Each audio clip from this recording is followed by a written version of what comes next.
skip that. So welcome everybody, and you know the drill if you've attended some of our webinars in the past. It's all about talking about sport, but in terms of its role in fostering positive social change in the world. And here at Rural Roads, that's a real pillar for us. It's a pillar of our research, learning, and teaching model. We believe in transformational learning. Our mantra is life.changing, which is really about fostering learning within the individual and also learning within others. And if you can't go through some sort of transformation yourself, it's tough to facilitate change in others. I usually come to you from Victoria, BC, the lands of the Walinga and Cosepson First Nations. And we always start by acknowledging the land that we're on at Rural Roads because we have very deep partnerships and connections with our Indigenous neighbors. We are also actively trying to participate, but also really take responsibility for the truth and reconciliation process. Even though we're not directly responsible for some of the harms in the past inflicted on our Indigenous fellows, we are, of course, responsible for building an acknowledgement of truth and then toward reconciliation. We're going through the same sort of process, I think, in sport, and we're having to acknowledge some of the harms of the past in order to build a reconciliatory approach to sport and realign ourselves with some core values.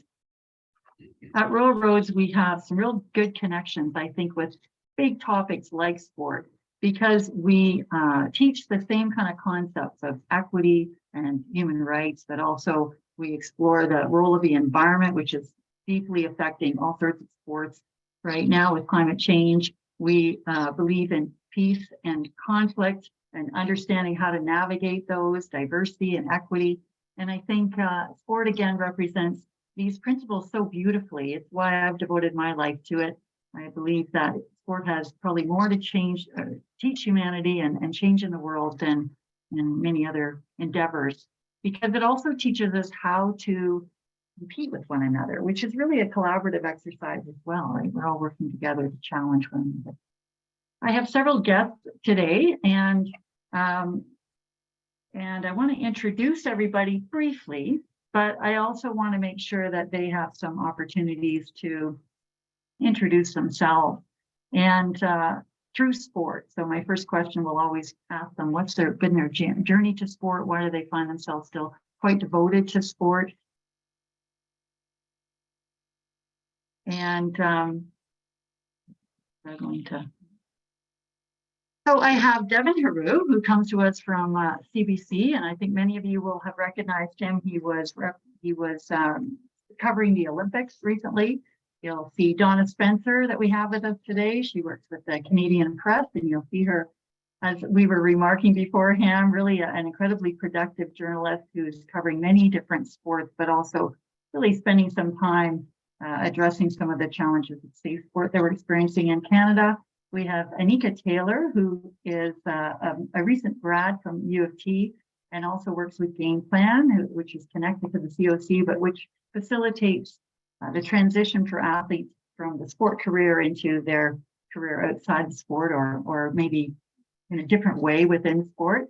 And ANIKA, I had the privilege of being on her committee as an external reviewer for a master's thesis. And she was looking at the role of journalists and reporters in advancing a culture of safer sport. And we have Brian Wong, who I just recently met. And Brian is a broadcaster, but also is an educator and works with young people, teaching them how to be critical thinkers and storytellers and trying to impart some of his knowledge around journalism. But he's also a broadcaster with the Canadian team in Calgary, the Calgary Flames, the hockey team. He's responsible for the Chinese broadcast, which I thought was a really cool perspective to bring in as well, because, you know, sport plays a real role in including people. And I think in Canada, we're trying to do some great work about bringing in new Canadians through sport.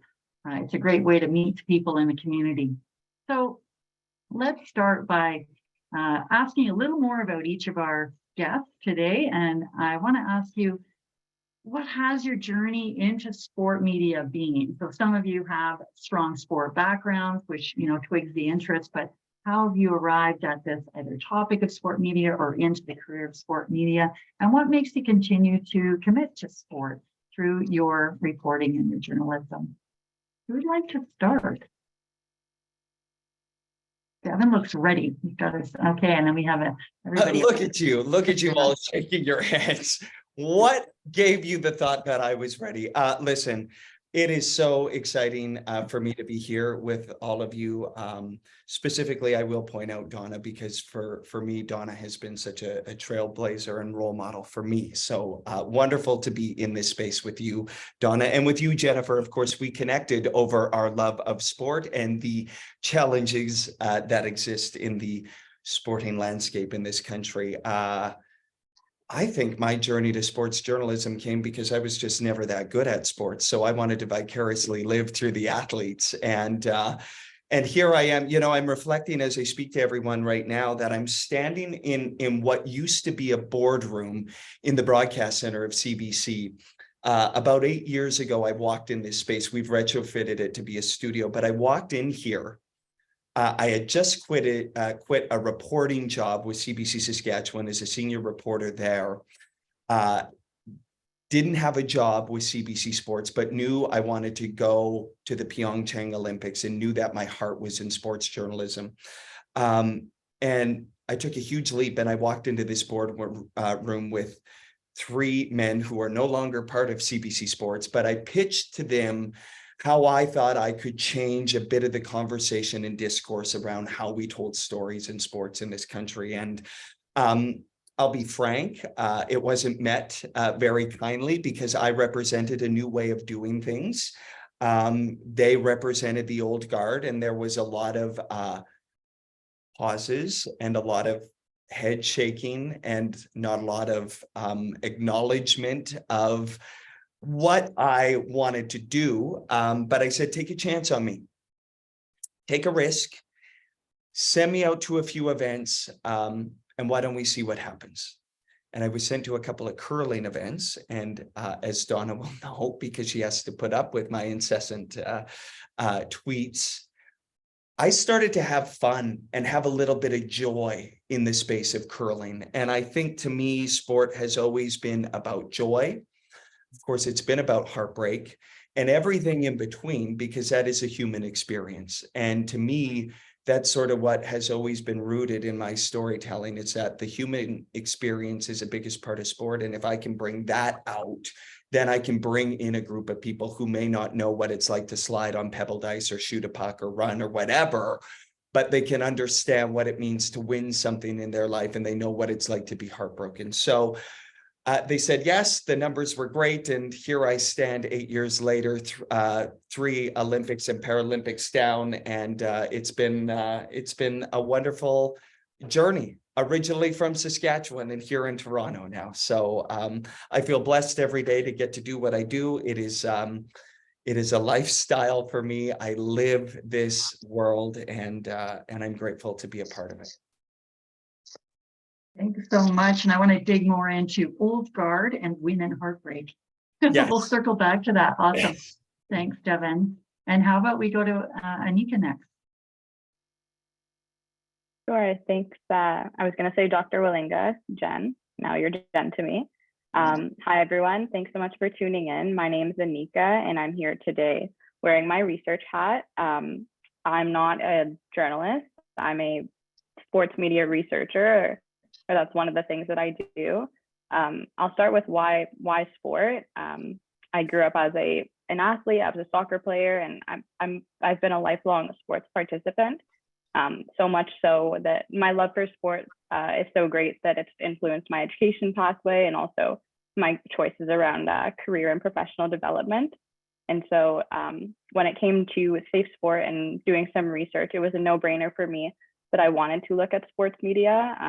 Where that idea kind of came from was the shut up and dribble comment a few years ago, not that long ago, but I'll never forget hearing that, maybe a bit naively in the past. It caught me off guard, but that's what really sparked my role in wanting to see how the media could influence discourse around safe sport, as they clearly had a big role. That was a really dangerous narrative to perpetuate at the time, and it still is dangerous. There's a lot of people that believe that athletes are just athletes and not more than that. So that's kind of what led me here. And what keeps me here today is I have a lens to equity and access. I think that related to the safe sport conversation, sport, it's great, but if not done well, it's not always a great experience, and not everyone can access those great benefits.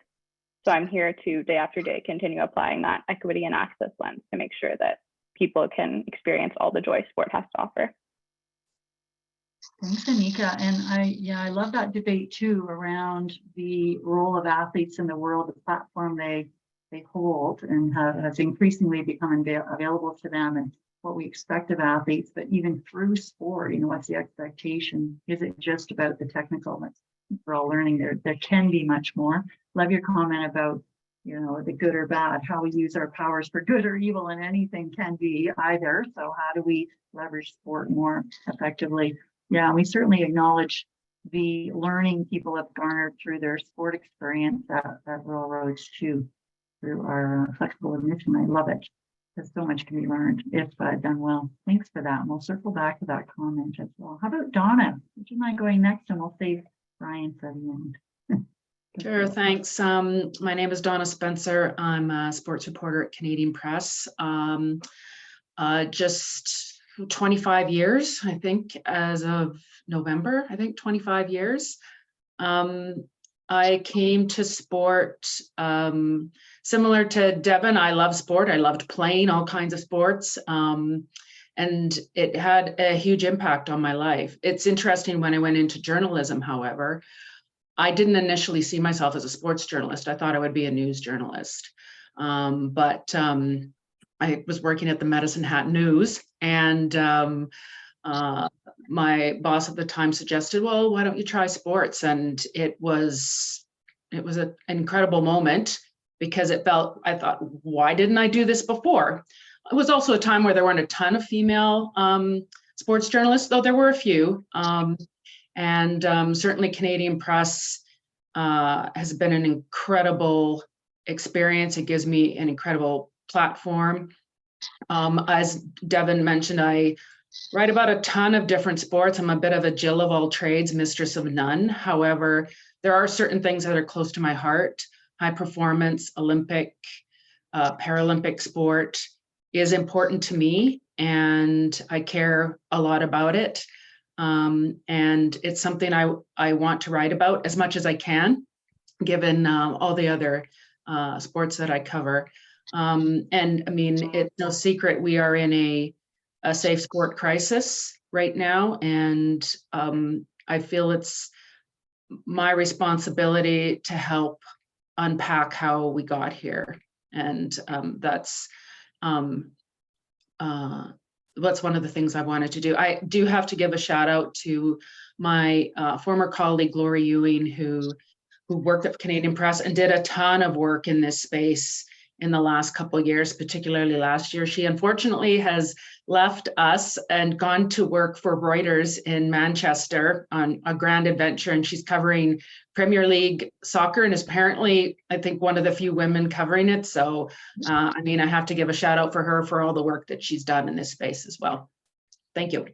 Thank you. Yeah, and that's another theme, right? I really want to dig into what it's like entering an environment that is primarily male, and what that's been like, but also watching Lori push into that space is wonderful. And also the question of, the difference or the value or what makes us love the Olympic sport, the high performance sport, and reporting on that. We're all commenting, and I want to direct people to read some of the latest work that Donna's done in this area around safe sport as well. Learning how we got here in order to understand how we get out of it, and how do we can, like I was saying earlier, bring it into reconciliation with the values of sport, that we know exist in our primary aspects of the experience. Now, Brian, tell us about your journey to being that sportscaster. Right. Well, thanks, Jennifer, and everyone. Thanks for having me. Just the extension of what Anika has mentioned about being a soccer player. I grew up playing soccer. It was influenced by my dad, because we were in Hong Kong. We live very close to the government stadium. We always, like, on the weekend, it's almost like a routine, like a CFL routine. You go every weekend to watch soccer, and felt that like 28,000, 30,000 people yelling and screaming. I get that kind of vibe. And I wanted to be a referee. I wanted to play professional soccer. All those things that came to mind, right? But realistically, you have to walk that roadmap and walk that pathway eventually. So there are a few roundabouts in my career. I moved to Canada in the year 2000 as an immigrant. I forfeited my professional soccer player dream. But I say, well, could I see the game of soccer differently? So I became a referee, and then I became a coach. So I got the licenses, and I see the same game from a different angles. And you build up that empathy, you build up that different lenses to see the game and see why things are happening like that. And there must be some science, there must be some cognitive science and everything else happening at the same time. Earlier in my career, I just kind of, I would say, randomly stormed into broadcasting. At the beginning, I was a newscaster on a radio called Fairchild Radio, which is at Toronto, Vancouver, and Calgary, and became like a TV host, and I don't know why. And I was doing something edutainment. Edutainment is like, okay, staycation, tourism, what's happening in the city. So I was like, doing like the home stretch TV version for the Cantonese and Mandarin speaking community. So there are a couple roundabouts that I mentioned. Is I was offered an opportunity to work for CBC Radio Calgary. And I asked a pretty silly question. I said, well, my accent could be a problem. Are you okay with that? I know you have that diversity, like newsroom diversification project initiative back in 2003, and they hire a few people. There's a South Asian girl, there's a Greek, there's an Italian, and myself. I say, no problem. So that's sort of like one milestone of my validation, because when people like, Shireen Ahmed on CBC, I think she mentioned something like that before. It's like how you validate yourself, how you build confidence, like, because English is your second language and writing is another beast that you have to learn, and speaking and everything else. So I went to take a course and I met some guy called Steve Olsen. Steve Olsen is the voiceover actor of Dragon Ball cartoon anime in Canada. So I asked him the same question, and he said, boy, Brian, there are correspondents in Russia, there are correspondents in Britain, Great Britain and Australia. You are focusing on the juice, the stories, because the quality of stories matter than your accent. There are people in Saudi Arabia who speak differently, and you try to listen to it, but you want to listen to it because it's an important story. So I kind of changed the lens of, okay, I should tell better story. So that vertical, I need to hone into that skill. Then I start thinking about every purpose, the purpose of every story. Like why am I telling that story? And what kind of representation? Because in a way, invisibly, I'm carrying that kind of a flag, like ethnicity behind me.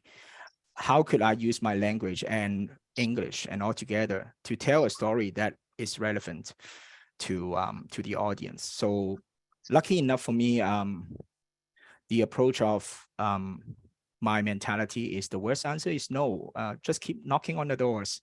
And I had opportunities. Eventually, I worked for the Flames. We also went to Beijing and in Shenzhen in China, and it was a very fun experience. Like Devin mentioned, fun and joy is a cornerstone of building stories. And if you don't have that platform, it would be tough to get that. So I want to talk about representation and equity in this conversation eventually, but that is sort of my background story. Oh, thank you so much. And it does seem to be a unifying thread here with our group of, you're pushing into these spaces that I want to circle back to one of Devin's first comments around the old guard, but it's emerging in all of our stories. We're challenging the old ways of thinking, and not that old is bad. I often say that to my research students. It's not that some an article or a piece of theory that's been developed a long time ago can be timeless. But we call it the old guard. What do we mean by that? And what's it been like for everybody trying to challenge certain paradigms that have been enduring? What do you think has helped you navigate it, overcome it, if you feel like you have? Any comments on that? I don't know if I've overcome it. I think it's a daily challenge. As a gay man from Saskatchewan who came out publicly at 18 years old as a sports editor of the University of Saskatchewan newspaper, I was horrified of what my future in this realm was going to look like.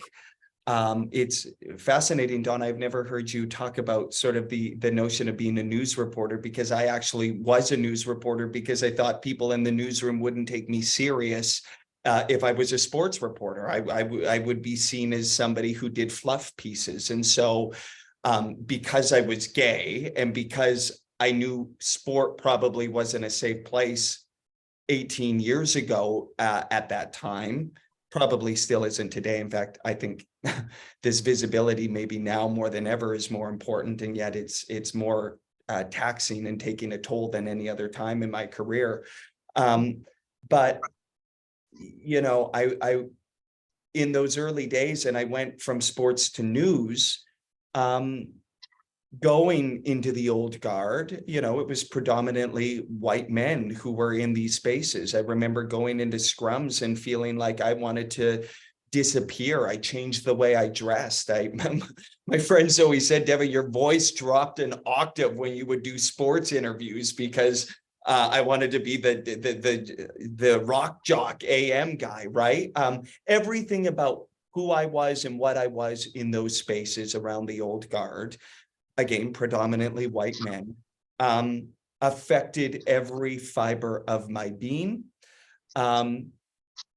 And yet, upon reflection now, as I stand here as somebody who probably has more self-love than any other time in my life, I can say that it was probably the biggest blessing of my career, because I think I ask different questions because of my lived experiences. And I think that because I have had to interrogate how I show up in the world every day, I have been able to connect with athletes in a way that white privileged men have not been able to connect. And what's been fascinating for me is when I would be horrified to go into those scrums and spaces, but find my voice and ask an actual curious, thoughtful, vulnerable question, I'd go back and I'd read publications and watch highlights, and whose clip and quote did they use? A lot of times the question I asked, because it was actually a question that pulled out some level of insight and context. So that was a fascinating thing for me. And it, in the early searching, scary days, is what allowed me to keep moving forward, to know that if I was experiencing this and being able to connect with athletes in a different way, then that would mean that it was resonating with an audience in a different way. So that's sort of been my experience with the old guard. And now I dress how I want to dress. At CBC Sports, they call it Dev style on air, and what you see is what you get. So it hasn't been easy, but I stand firmly and own the space I'm in more than ever. Some of the things you said, Devin, resonate with me. You know, I essentially became a sports reporter around 1995. So there were some women in the business, but it is interesting. I did the same. I did not dress feminine to work. I would not wear a skirt to cover anything. I didn't want to draw attention to the fact that I was a woman. And I think I agree with you. I think we look at sports through a different lens, and we ask different questions. And I think that's good. Certainly earlier in my career, I was probably more intimidated to ask those questions. I guess the best thing about being growing older as a woman is you care less what other people think. So now I don't care if my question is dumb, I'm going to ask it anyways. But I know our experiences were different. But it was interesting to hear you say those things, Devin, because now when I think about it, right, we were in a business that I would say at one time was a big man on campus job. you know, guys could say, I spent an afternoon at this NHL player's house and we had a beer and I interviewed him. Well, that doesn't happen anymore. But yeah, I think it was a big man on campus job, and which it's not that anymore. I think it's also made room for other people to be in it. I'll stop talking now. Oh, and keep going, everybody. You know, if you have more to share, we want to hear it. It's all good. But love the comments and love the threads, and linking back to this idea. Before we came on, we were having a little chat about, and ANIKA brought up the fair and balanced objective. And yet you're both saying it's so important to also bring that lived experience, because the lens is so important. It's how you interrogate situations. So cool. Thank you. And Brian, I see your mic on. You're ready to rock. Go ahead. Well, I go back to representation, and my journey is lots of validation with Omni Television, and I think I would just give kudos, really kudos to Ted Rogers and his vision 40 years ago.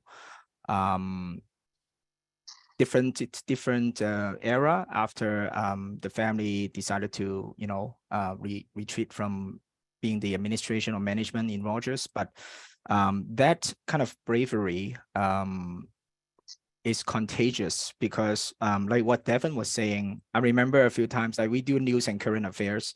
I was a frontline reporter. I do stand-ups. I talk to the camera and do kinds of like all kinds of things. And there was one time that it was about education, a story about education, and there's a government announcement, and everyone is just waiting for us, and I was like, what? And we appeared with our camera, tripod and whatnot, and the Calgary HerouX, like the papers and the radio station. Oh, the big boys are coming. So they kind of give us that space. And not until then I kind of understand, the role and the influence that we would create, and that kind of like, of course, seniority and hierarchy of how we do things. There's still a little bit of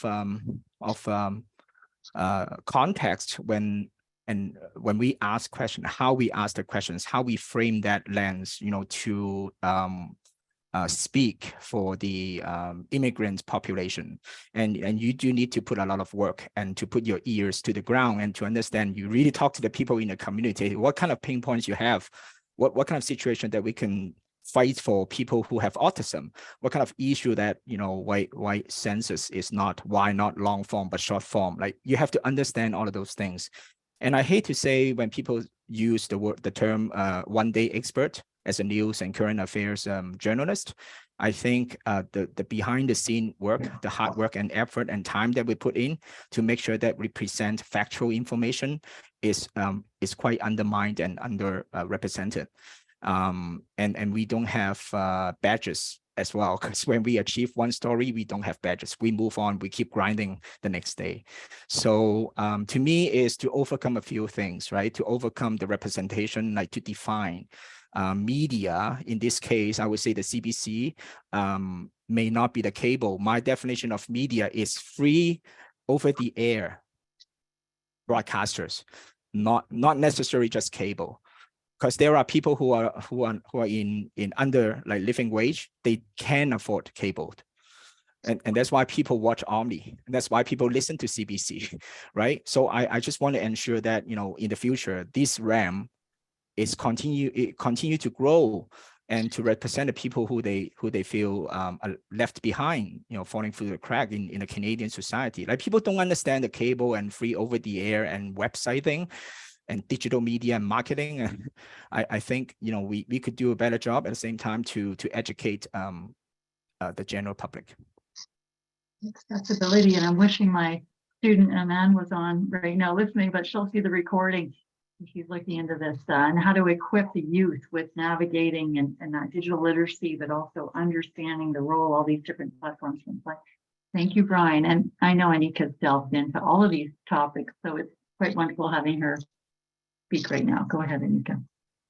Yeah, for sure. I'm happy that I've gone last, because my perspective is a little bit different. But when I think about the old guard, I think about, as a researcher, the old guard around sport and how a lot of the general public, I think a lot of the issue when it comes to poking holes in sport as morally good is that widely held belief that sport is inherently good, that sport is apolitical. And so it kind of becomes an issue for a lot of people when that is challenged. You know, people, even though we're at a place where the safe sport conversation is happening more widely now, I still think there's the tendency for people to say, oh, well, it's just this one bad coach, this one bad apple. If we just remove them, then the problem is resolved.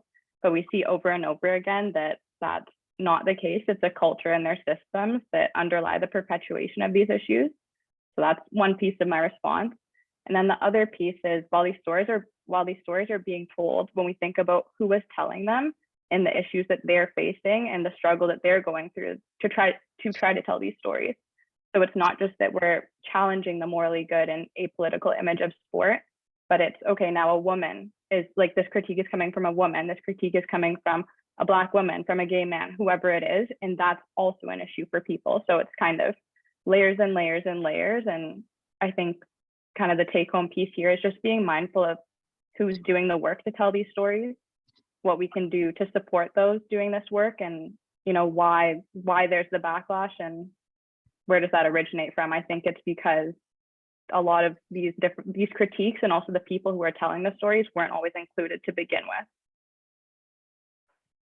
I think, Anika, to follow up on a couple of things you said, I think people want their sports to be escapism, and they don't want their minds ruffled while they're watching their favorite team. But people have to realize that sport is a mirror of society, and these are human beings, complex human beings that they're watching, who are doing some incredibly athletic and entertaining things for our entertainment. But the whole, shut up and dribble, I feel like we need to move beyond that.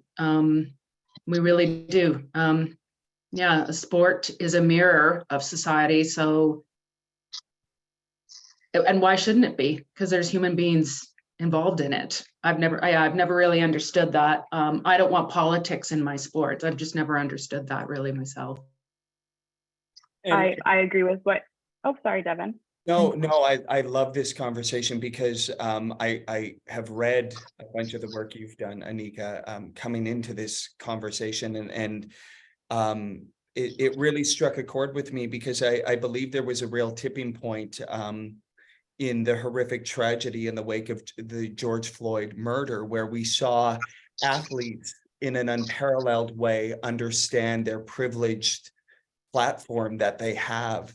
And of course, we saw women, the WNBA, lead the way, and then the dominoes started to fall. And it was fascinating to be in a national broadcasting sport newsroom at that time as we grappled what voices and what stories we would amplify, what the public good was. That is always the lens in which we try to tell our stories. How were we informing the Canadian public through the protests, unparalleled protests we were seeing from athletes? And it made me sort of think about why it took that for athletes to understand the power of their voice.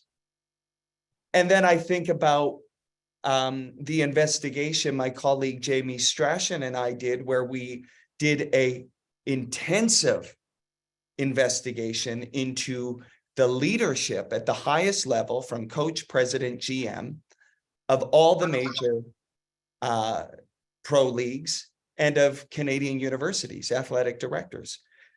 85 to 90% of the leadership positions were held by white men, white owners. And then you look at the makeup of the athletes on the field of play, and it doesn't add up. And so to your point of how we got started on this, of the shut up and dribble, you can imagine that those conversations were also happening in the boardrooms of all of these leagues. And then there was this groundswell where athletes had had enough, and they sort of clicked in where, wait a second, if we don't actually play, the show doesn't just go on. It's been fascinating to see what sort of happened in the wake of this, because money will always rue the day. And the show eventually did go on, but I think that was a real tipping point, ANIKA, to I think, as I understand it, I don't want to speak for you, but really what was sort of the trigger point to all of your work, which was the shut up and dribble, and seeing athletes and how they use their voice and how they've been silenced by mainstream media. Mm-hmm. Yeah, no, 100%. It's definitely interesting times we're in. And to your point, Devin, even reflecting on your own story about how you're showing up more fully, you know, for the most you've ever done in your whole life now at work at CBC, I think that everyone, including athletes, are starting to do the same a little bit more. And we're seeing the nuances that come with that in our work, particularly in our storytelling. It's Jen, I believe it was you who said, you know, athletes are expected to, or people reflect on sport as a form of escapism, or they participate in it for that reason. And I think that's true to an extent, but depending on who you are, what your life experiences are, you can't leave certain things at the door. And, you know, if there's chaos in your life or around you, you're not, just because you step onto the court, onto the field, that's not going to stop either. I don't think. I think that's a little bit naive to think. And I think everyone is starting to come around and understand that people are more than athletes. And so it's understandable that they use their space, their platform, whatever it might be, to speak up about other issues in their experiences. And sport is so much more than dribbling, right? Which we're hearing, yes. And everyone's starting to recognize. And Brian. I think the empowerment of sports journalists is also should be explored, that we actually have opportunities at the table or around the table to get scoop those stories. And this is a very unique industry that we all created together, and use that empowerment to continue get to the bottom of the barrel, because if we don't do it, no one's going to do it. And actually, not many people understand what sports, because you require certain sports understanding, different sports, and the persona around that cluster of like the parents, the coaches, the referees, and the administrators and the players. So if we could have, I think right now we in a smaller city like in Calgary, with the shrinking newsroom trend going on, sports becomes, or sports journalists becomes the first one to be gone, which is very unfortunate. And I don't have an answer. I don't have deep pockets. I don't understand how it works. And it seems that there are equity and opportunities. I had an opportunity a few weeks ago before the Alberta election. We had a cultural media roundtable that they were talking about, and everyone's talking about, you know, safety, healthcare, education. And I sat there and say, okay, well, I should talk about something like sports. And I look at the portfolios of Alberta government. There's none. There's no minister of sport at all. They have sport policy, but there is no such thing as ministry of sport, because it crosses multiple disciplines. It's more than just the culture. It's more than that. It's the mental health, education, everything. If they do not create overarching policy making institution or segment inside the government, how could we expect, you know, there is like a bottom from top down influence to help people who are passionate about sport? And no matter how many major events your city or your province is going to host, when it is done, the wind is gone, and you cannot create that, you know, residual conversations to continue build that, you know, grassroots. I'm a big firm believer of grassroots. And because people just volunteer, everyone is just a volunteer. And can you say good things, not enough good things about these people? And we should, as a journalist, but sometimes we only have two hands and so much time, right? And it's interesting that word just, because really I've been wrestling with this as well, you know, that we kind of denigrate volunteerism as just volunteers, but and yet it's so beautiful that we're willing to commit ourselves so fully to something for free. It illustrates so much more commitment, I think. And then this idea of it being, our sport being so far reaching and interdisciplinary makes it a little bit invisible as well. So interesting point about creating an institution that is primarily focused on sport being quite important. Very cool. All right, I see Devin ready to comment. I don't know if this is a place to do it, but I respect so much everybody here, and I kind of might play journalist a little bit and ask a question, but I would love your opinions on this, because one of the things I've really grappled with is the balance between being an activist and a journalist. And I think that's really come to the forefront for me because of my lived experiences. And I think I'm challenged often on this idea of objectivity, which I think is a created thing. And that's for a whole other conversation. But I wanted to bring it up specifically on the topic of safe sport. We are the official Olympic broadcaster in this country. Every day I'm speaking to national sport organizations, attachés, high performance directors. We tell good news stories at the CBC. We celebrate our athletes, and yet there are ugly sides of sport. Specifically in our newsroom, we have a broadcast side, which is a TV side that puts the show on. I see myself as a journalist that gets to the heart of the matter. I will say that in 2019, when my colleague Jamie Strachan and I and the investigative unit broke our groundbreaking 10-month investigation into safe sport and sexual abuse in amateur sport, I don't think people were ready to have that conversation. And it might have been the most challenging time professionally in my career to navigate national sport organizations. There were a lot of people that hated us at that time. We were shut out, we were chastised, we were vilified, and I didn't get interviews with athletes for quite a while in the wake of that. And yet that story needed to be told. And so if you follow my Twitter feed, I celebrate our athletes. I champion our athletes. I get very capwalks excited.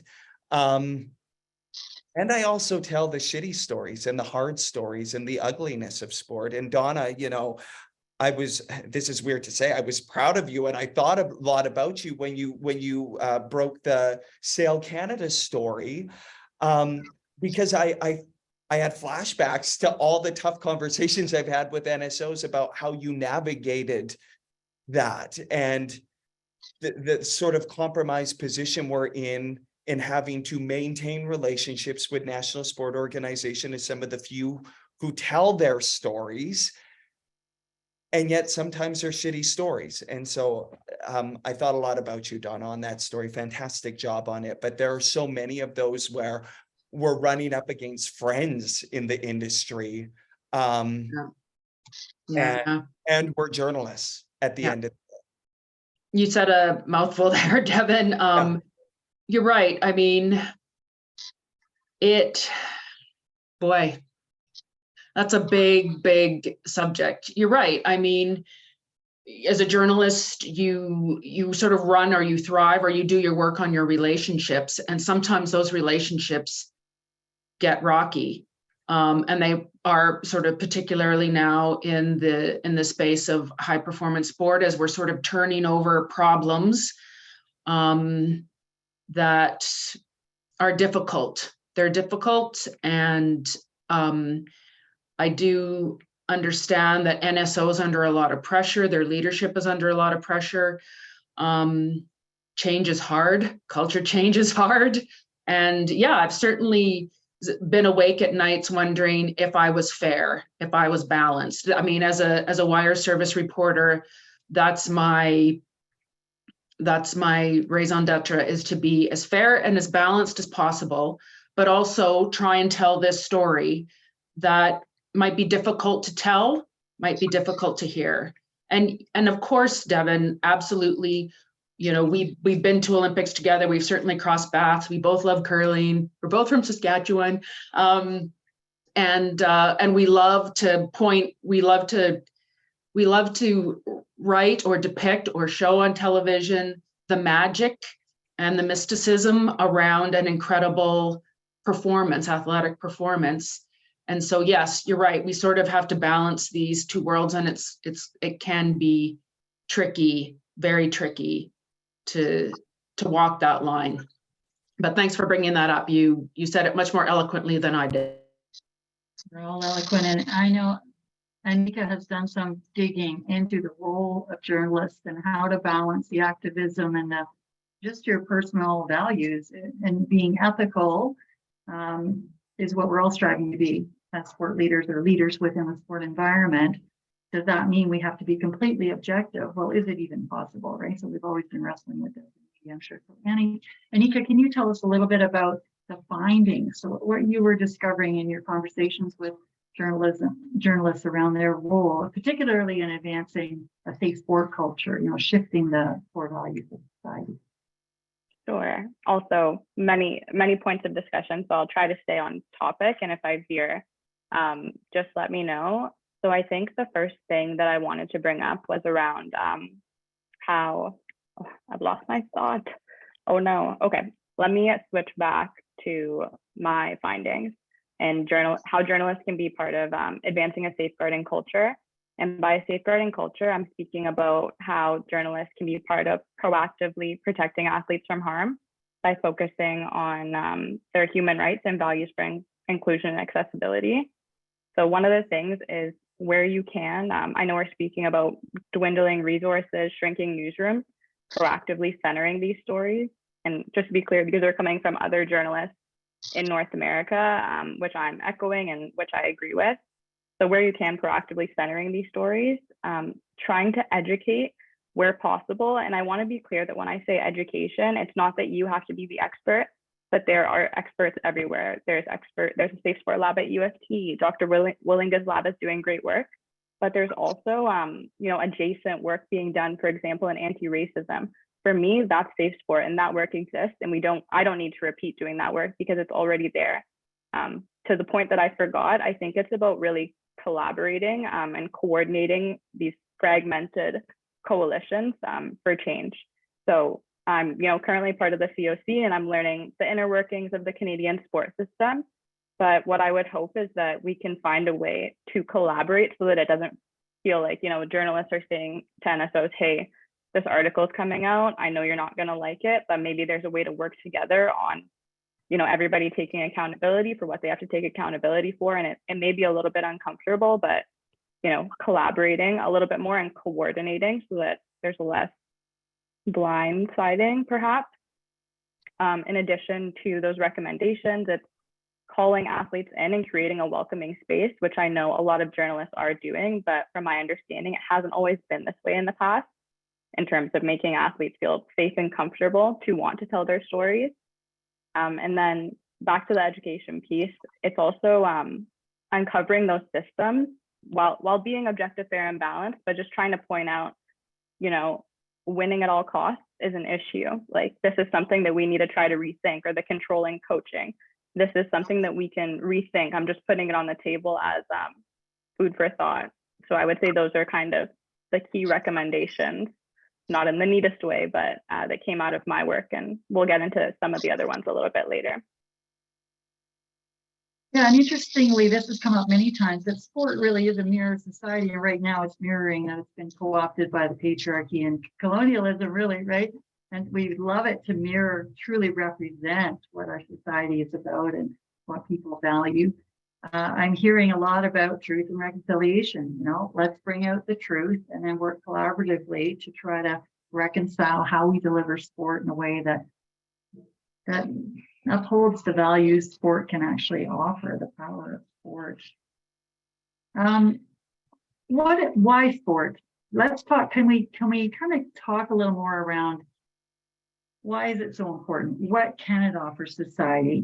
There's a pressure for it to be apolitical, morally good, just kind of inherently, and yet that's forgetting all the actual facilitation, leadership, coaching that's required to deliver sport in a way that's actually going to contribute to society. What can sport offer, and how can you, from all your different perspectives, bring that to society more effectively? What is it in society? What is sport for? ANIKA, and then Devin.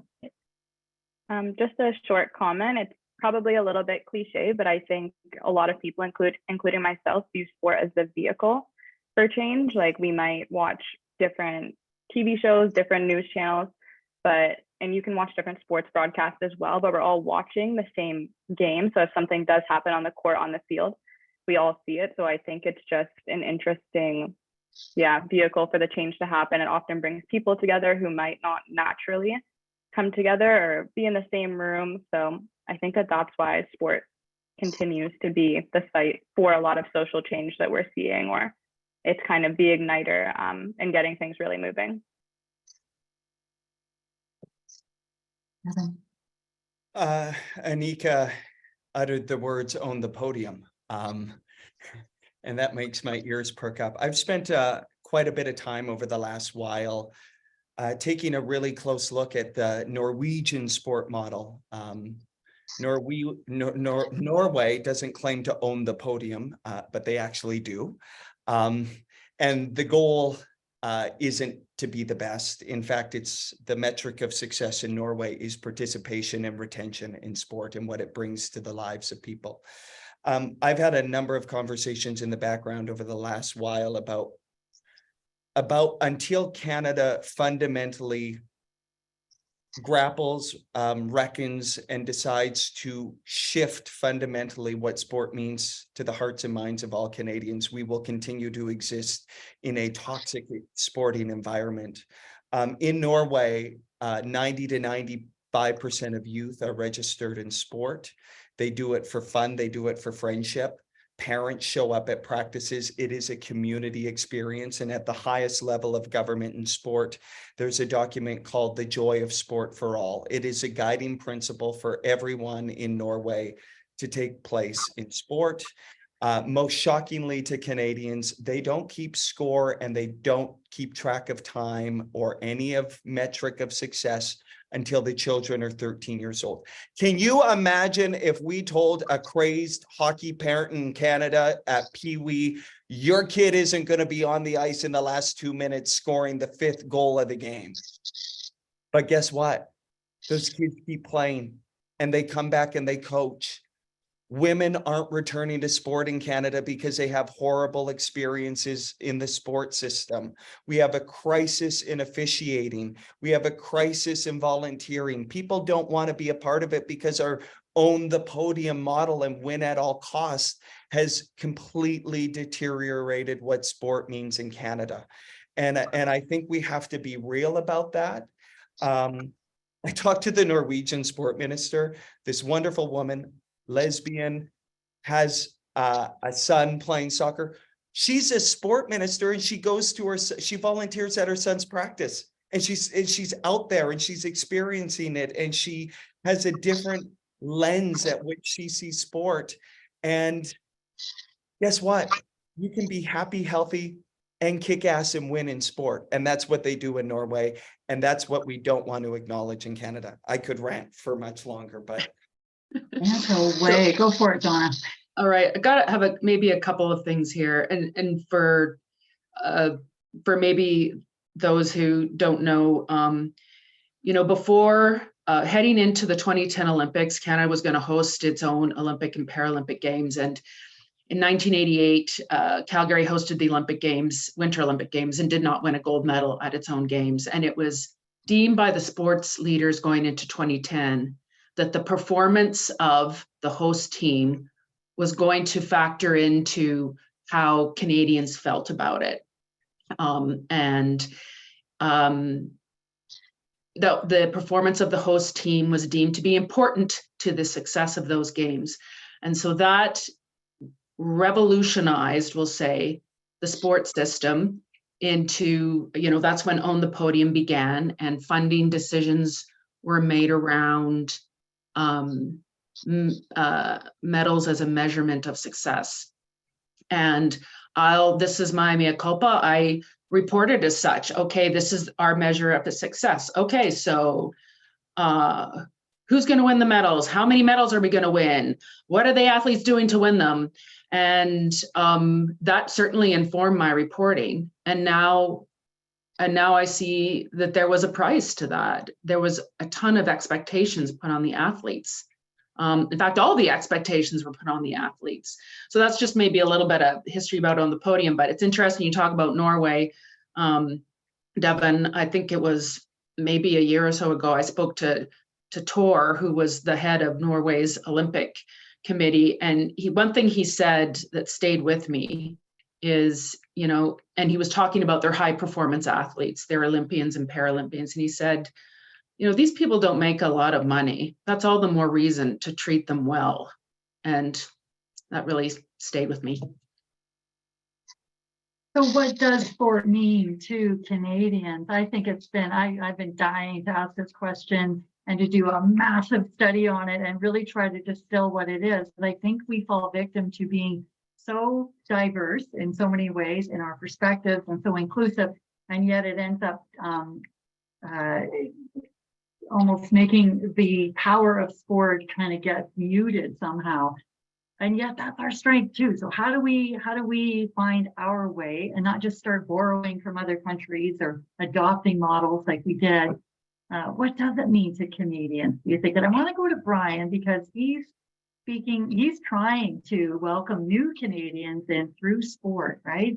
And bring our sport, you know, it's not our national sport, but to bring something like hockey more broadly to the world. What do you think, Brian? What's it mean to Canadians? Yeah, we had to set the platform, the base points to begin. And it's very also all the time a dynamic conversation because there's lack of data. There's lack of surveys in the Canadian society in terms of welcoming newcomers and what does it mean to newcomers, because they bring in the country of origin experience. And say from someone from Uruguay, say, okay, it's all about soccer. Someone from Thailand, it's all about you know, there's another sport, sepak takraw, something like that. In Japan, it's about soccer and baseball. Taiwan is different too. When they integrate, they're trying to get that relevance and touch points, the madnecks. And somehow the professional teams need to understand how to also welcome them in that professional experience and the grassroots experience, right? I think for 30% of our entire 36 million population is newcomers, and it will continue to grow. The existing, referencing what Devin was saying, you know, I would use the word also dinosaur. The system has you know, the world has outlasted the system in Canada.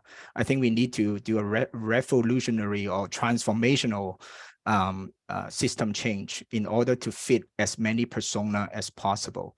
And this is interesting too. I'm talking to some Japanese friends and they talk about their World Cup experience, and everybody knows that, you know, they pick up garbage after the game. And where this mentality is coming from, but also the media influence. 40 years ago, it was not about TV. It's not about newspapers. It's about a comic book called Captain Tsubasa, as you know. So they ignited a generation or generations of like dreaming to win the World Cup. Eventually, they're getting so close. Women lost in Vancouver 2015 to US, the Women's World Cup. And the men's team is getting there.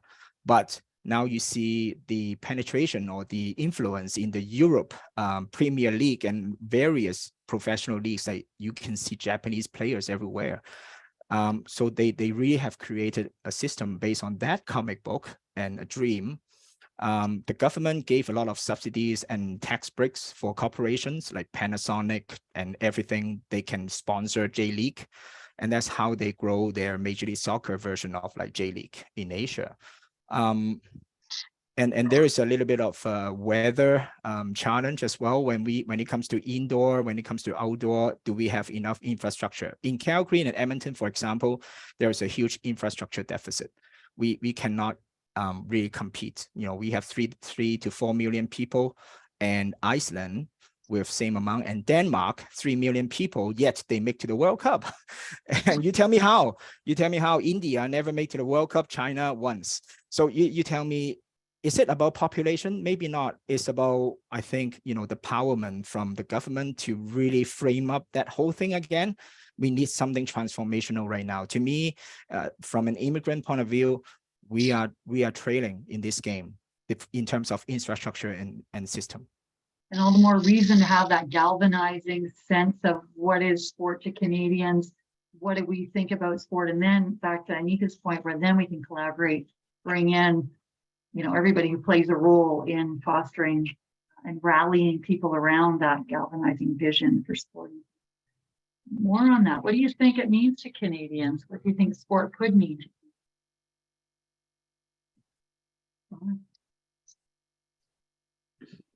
It's a lot of things, but I think primarily it's community.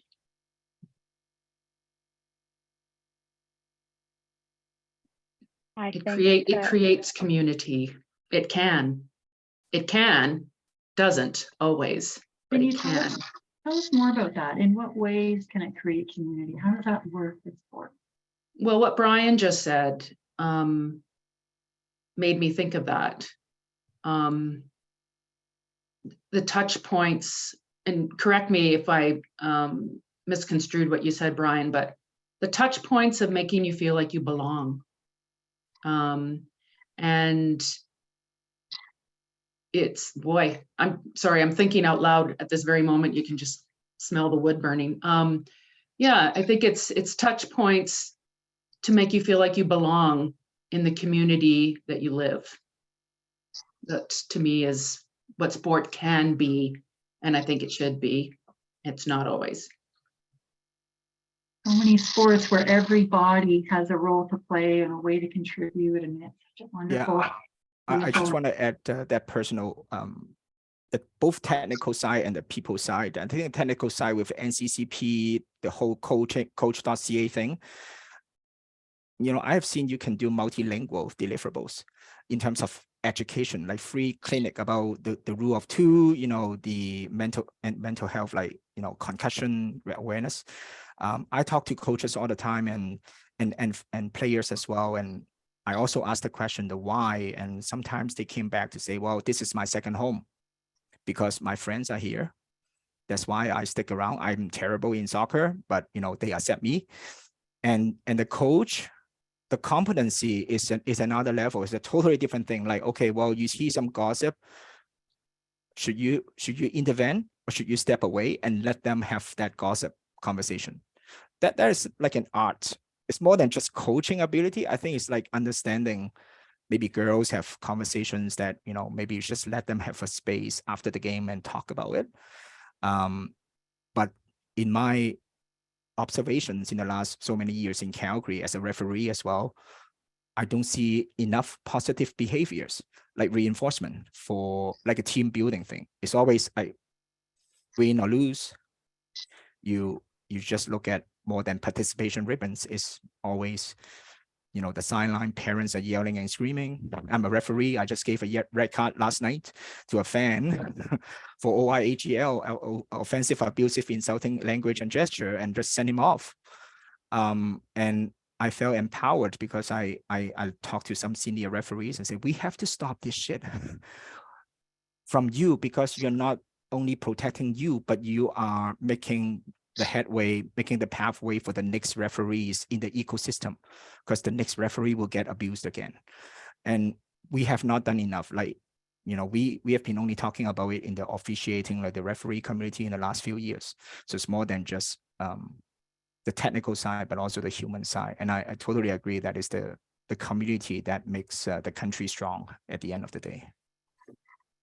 If I could just add, I wanted to say that, you know, wearing the researcher hat, my answer, if we want to know something, let's ask it. And it doesn't have to be a researcher to do it. I know sports media folks, you have a lot on your plate, but I think that's how we learn. We just ask. And I think that our understanding of what sport means to Canadians is we're learning more and more every day, especially in the lead up to the next Olympics and other big games. So that's one piece. But the other piece I was going to say in terms of there's a lot wrong with the culture, and we're seeing that through the media, but we're also starting to see we're starting to celebrate the good news stories too, which is helping people, I think, change their outlook on sport and athletes as more than just athletes. The big moment that stands out for me is Simone Biles at the last Olympics and her redefining what does it mean to be a high performer, to be the greatest of all time. And for her, I think she set the standard a little bit in saying, she wasn't doing well, whatever the reason was, and decided to pull out of a few events to take care of herself. And her status as the GOAT, or greatest of all time, didn't change. I think that while some people maybe were a bit puzzled or they questioned her for that, there was so many other people, I would even argue a majority of people, who agreed with what she did and understood what she did. And, you know, I'm interested to see what happens at the next big games or next sport mega event around athletes showing the world that they're more than athletes, and how that influences our understanding of sport. Mm-hmm. 5 million, more than 5 million Canadians watched the women's national soccer team win a historic gold at the same game. Simone Biles was also a leader, ANIKA. The best moments of my life center around sport. It has, in its purest form, as Donna says, the power to move hearts and minds. I think what's been the North Star of my reporting gets back to how I sort of started today, which was for the majority of Canadians, they will never know what it's like to finish a goal off like Christine Sinclair, or run as fast as Andre DeGrasse, or swim as fast as Penny. But they understand the journey. They understand the relatable human condition that it takes to get there. And for me, I have always tried to tell my sports stories through that lens, because that's what's relatable and that's resonating with the audience. And I believe that we as a nation really believe in that. And you talk about community and you talk about belonging. You know, for me, in those days when I didn't know how I was showing up for the world, sport did keep me going, because there were places where I could see parts of myself. Just to your point, ANIKA, about joy, you know, we were talking, Brian was talking about Shireen Ahmed, who I talked to a couple of hours ago and said that I would be talking to everybody today. She does a weekly column called Joy Drop, which, to be quite honest, I was like, how do you get to write a joyful column about sport every week? Why don't I get to do that? And I asked her today, though, in preparation for this, about the genesis of that column, because I'm like, how did you get our brass to buy into that? And they said they actually came to her and said she has such an important voice in the sport landscape of holding people to account and being critical, that she also, on her Twitter feed, talks a lot about joy and quirky things and fun things, and has a personality to show the duality of who she is as a person, and that there is joy that exists in sport. And I loved that answer. I didn't know that, so I'm glad I got the opportunity to ask that, because, and I urge you all to check it out, because she's brilliant, and she'll be at the Women's World Cup for us in Australia with great insight. But there's a place for joy. There's a place for joy.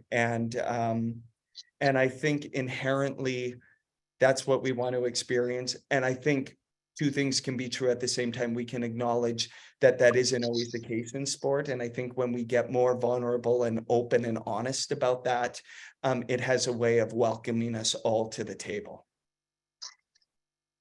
It's really exciting to hear that response from you, Devin, because I think just in that, like in our exchange, we can see I have the researcher hat, you have the sports journalist hat, and we're like very aligned in our ideas, and we're coordinating, like we have the same goal in mind. So if we're coordinating, imagine what happens when coaches also, you know, back their athletes, and that my athlete pulled out for X, whatever reason it is, or sports administrators or high performance directors. If we all start acting in line with this same goal, really exciting things happen when we tap into the humanity of athletes and we tell our stories through that lens. When everyone's aligned on that, I think really important things and great things can happen.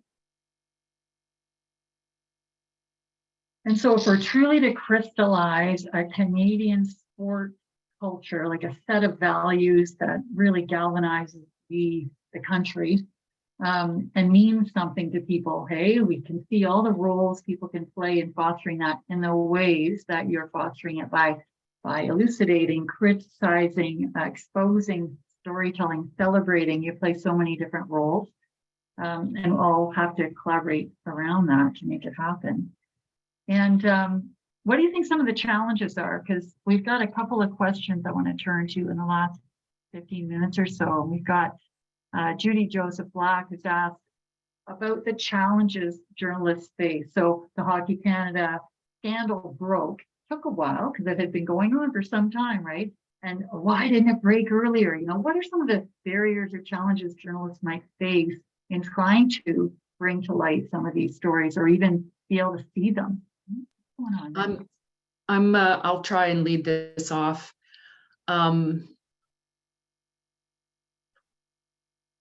For me as a journalist, I need someone to talk about their experience. I can't report it in a vacuum. I need an athlete or coach official to talk about their experience. And in certain areas, it's scary for them to talk. They don't want to talk. They fear repercussions, and this starts to feed into the situation we find ourselves in now about safe sport. People are afraid to talk, and particularly to journalists, because if they speak to me, they know they open themselves up to judgment from their peers, people in their sport, society. Everybody has a platform now with social media, and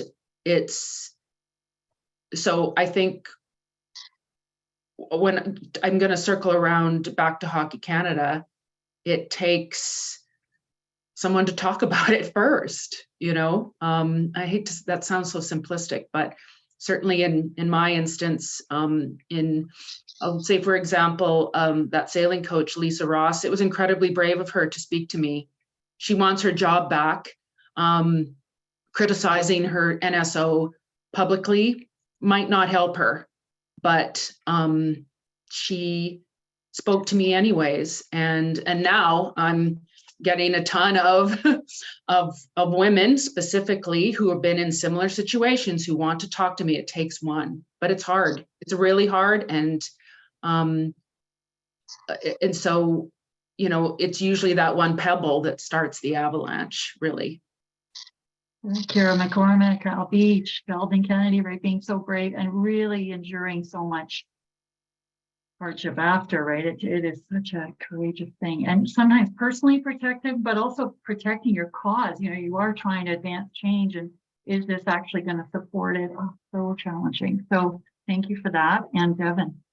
That's fantastic perspective, Donna. I don't, you say it sounds that simple, but in a lot of cases, that is a case where people will come at journalists, and at the end of the day, we're only as good as what people are willing to share us. And as you say, sticking their neck out. I will also say, Judy, it's a good observation, because we've talked about the old guard, and in the NHL and in these spaces, a lot of times, if you want access, you toe the line.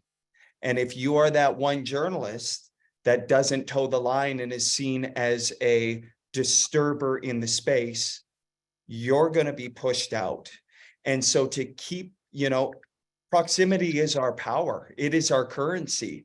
And if you don't toe the line in this pack journalism, especially in sport, more pronounced in sport maybe than any realm of beat reporting, you might learn something, but in a lot of cases until recently, you might be putting your job on the line if you don't toe the line, quite frankly. And again, your cause. Which is a scary thing to think about, but it's why a lot of things were able to exist for as long and persist as long as it did, is because people knew things. But if you wanted to maintain your standing as a beat reporter for the team, you didn't report on it. I can also add just a little bit from what I learned from the journalists who participated in my research. I would really like to emphasize the call for compassion and care for journalists, particularly journalists who are women, journalists who are racialized, journalists from other marginalized groups. We really don't know, or one thing that was really eye-opening for me is all the behind the scenes work that goes into bringing these stories to light. So even when we think about Hockey Canada, while that's a major story, we don't really know how many times that story was almost published potentially.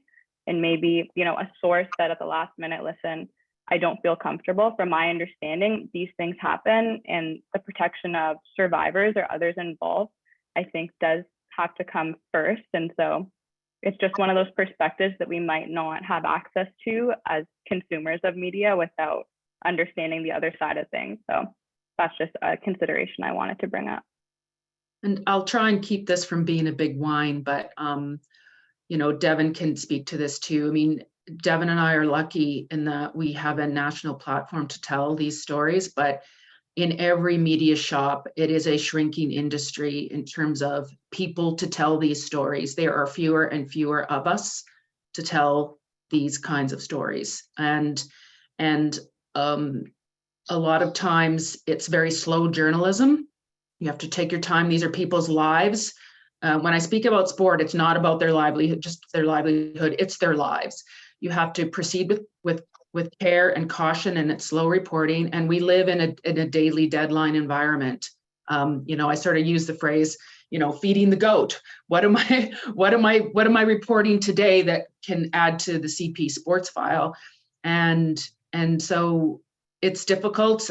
Again, there are fewer and fewer of us to do this type of reporting. And you're negotiating the same social forces, right, that are constricting sport right now. Yeah. How do we do that all together? Well, I do believe, you know, linking arms as you're doing, and I love, and I keep coming back to Anika's point about the coordinating, and Brian was talking about too, the role of the public, of politicians, of journalists, of educators, of researchers. We all need to kind of be pushing towards in the same direction. Brian, did you have a comment? I saw your mic on there for a second. The usual suspects is social media disruption, and it's easier. The instant fast food content consumption is taking, you know, making a huge dent on every single corner in journalism. So not only in sports, the recent articles about, you know, PGA and LIV, and McElroy said, yeah, money talks. And there are some gatekeepers also in there. And if the gatekeepers move, and we have to tend to follow and create different kind of story ideas, right? So Major League Soccer working with Apple TV, they are taking away the streaming, they're taking away the copyrights of, you know, people accessing ESPN and whatnot. FIFA is going to do the same in the next World Cup, probably. I'm just guessing that they will live stream some of the games, and the broadcast right becomes like our democracy is being taken away because of money, because of accessing. I pay more streaming fee than cable right now. I'm paying $200 pretty much because I have so many things that I like and my kids love to watch.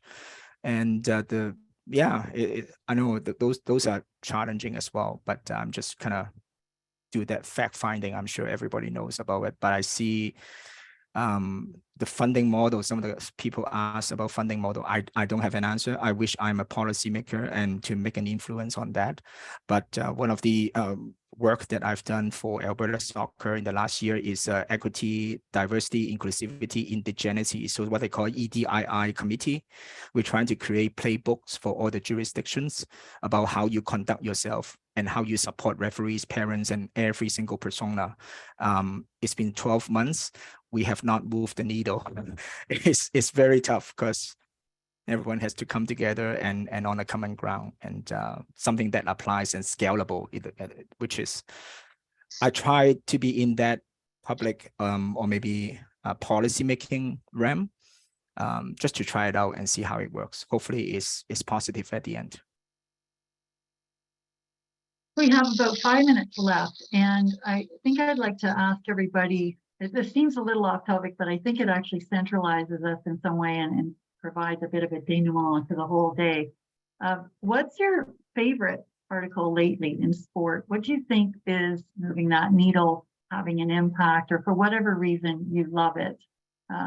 We've been talking about social change, you know, galvanizing the community, giving Canada a center, educating, and all the different roles that journalists are finding themselves challenged to navigate, negotiate.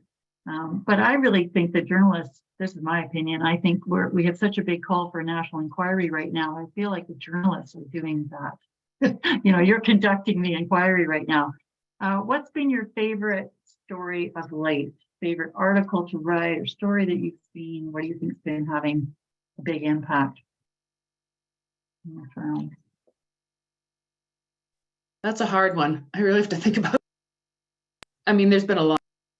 Mm-hmm. I can share not an article. I also consume a lot of sports news. I'll quickly just shout out The Gist, Going Deep with Donovan Bennett, The Shift with Kayla Gray, anything by Shireen Ahmed, of course. But I am reading a book right now called Sidelines, mixing nonfiction and with my usual fiction. And that's been a great read. I believe the author is Julie DiCaro, who was she was like a sportscaster on a radio station.